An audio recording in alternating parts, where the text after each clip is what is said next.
you to see some of these things in this series. But I heard a story this morning about a teacher. And this teacher, her first year of teaching, she had a blast, everything was great, she loved her students. And her second year of teaching, there was this one kid in the class that was kind of a terror.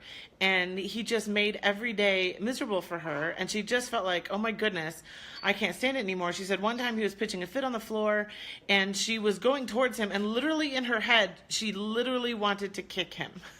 She was that done with this kid. Instead, he ended up getting up and running away, which was kind of good for her that she didn't actually go through with the kick. But then she went to the administrator's office and she basically said, look, it's this kid or me. I'm going to quit unless you somehow remove this kid. And so the administrator did. They removed the child to somewhere else. And then she went home and it crushed her. And she just went to pieces. She was like, that does not feel as the right solution. That did not feel right. Like I'm here to make a difference in his life. And instead it was like, forget it, right? And so she went and she was sharing her thoughts with other experienced teachers. And all the experienced teachers around her just said to her, look, it's okay. You can't reach every kid. And she said, it just entered into her soul that, you know what? That is going to be my purpose. I can reach every kid and I will reach every kid.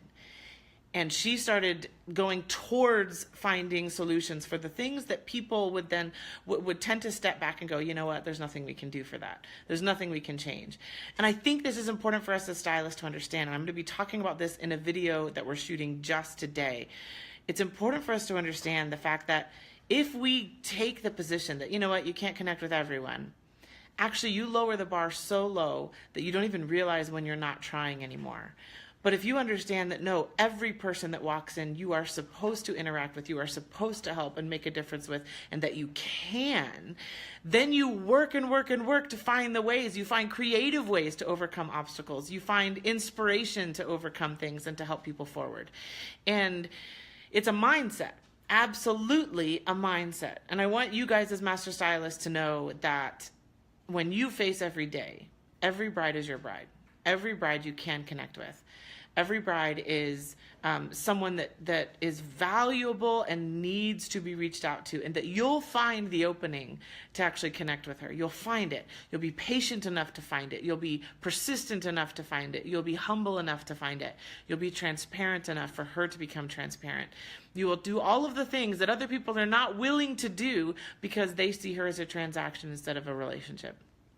People need people to see value in them, and they'll feel it when you value them. And when you do, they open up to you more, and you'll be able to help them more. You'll come up with way more creative solutions. So what's the key to every bride being your bride? It's a mindset of knowing that your purpose is that every bride is someone that you want to make a difference in her life. Dig deeper. Be more transparent, be clearer on your end, be more vulnerable, be patient as you prod forward, ask good questions and respond to the answers. Be a person in this, and don't ever settle for somebody telling you it's okay, you can't reach them all.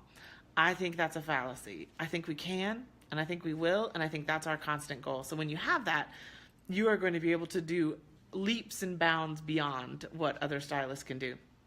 So hit save on that mindset. You want to be the best teacher, that their goal is to reach every student and not to let some students just go and I'm not going to care and lose part of your soul in that decision. Keep your soul, keep your heart, keep your inspiration inside you by being determined that there is not a category of brides that you can't reach. This just doesn't exist. You're a person, they're a person. You'll be able to reach them when you have the right mindset. So I hope that little snippet helps. And welcome to everybody who's on here. Lunch break at Twirl. Hi, Roselle. Yay. Hi, Twirl. It's good seeing you guys last week in Atlanta. So I hope that's a little nugget that you'll take with you into this weekend. As you go into Saturday, I want you chomping at the bit for that door to open and hit it with all the energy in the world, because it's an on-purpose thing. They're not going to be able to infuse it into you. You have to hit the button yourself and to realize my purpose today is about to walk through that door. When you've got that mindset, you overcome obstacles with ease. So anyway, just a sneak peek of what we're working on. It's going to be an amazing series. We're talking about body image issues as well, even all the way to like body dysmorphic disorder, think a little bit about that. We're going to be talking about how to respond to people when they're pushing you for discounts. We're going to be talking about how to make sure that she understands the alteration process before she goes in so we can avoid some of the back end issues. We're going to be talking about the whole conversation of measuring and what that looks like, because we have specifics about it, but there's a whole conversation that helps avoid the problems at the end that getting a lot of feedback that people are facing, where they're like, you made me order the wrong size, you should pay for my alterations. I got a message about it just last night from a manager who they even know the magic walk down, which the magic walk down will be in this series, but they know the magic walk down and they're like, still help us with more language. So we're going to go into further detail about that. Ramona says, hello. Marissa and Ashley from Love and Lace watching from sunny California. Awesome. Good to see you guys. And Wendy, that's awesome. Hi, Carly. Good to see all of you guys on here. So what's going to happen is on Sunday night, this coming Sunday, no, it's not Sunday night, it's Monday morning. Monday morning, I think it's at 10:30. I posted the time. I'll look at it again. I think it's at 10:30. We're going to be going live again, and we're going to dig into some stuff. So this is the little sneak peek of the video training series. I'll give you another sneak peek before we start shooting again today.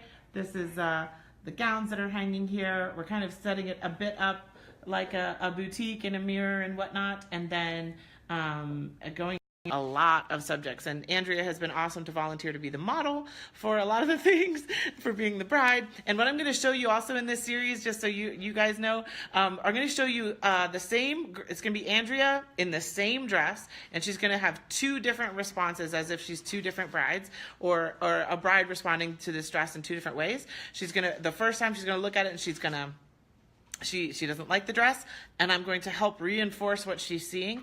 And the other time, she's going to be in the same dress, and she's going to love the dress, and I'm going to reinforce what it is she's seeing and why.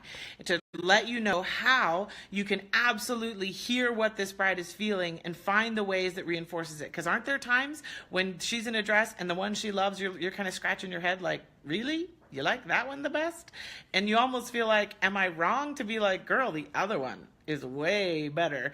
But we have to hold on to the truth that this is the most self-expressive garment anyone will ever purchase. So if she's responding to it, if she's connecting with it, we've got to find the ways to support what it is she's sharing with us.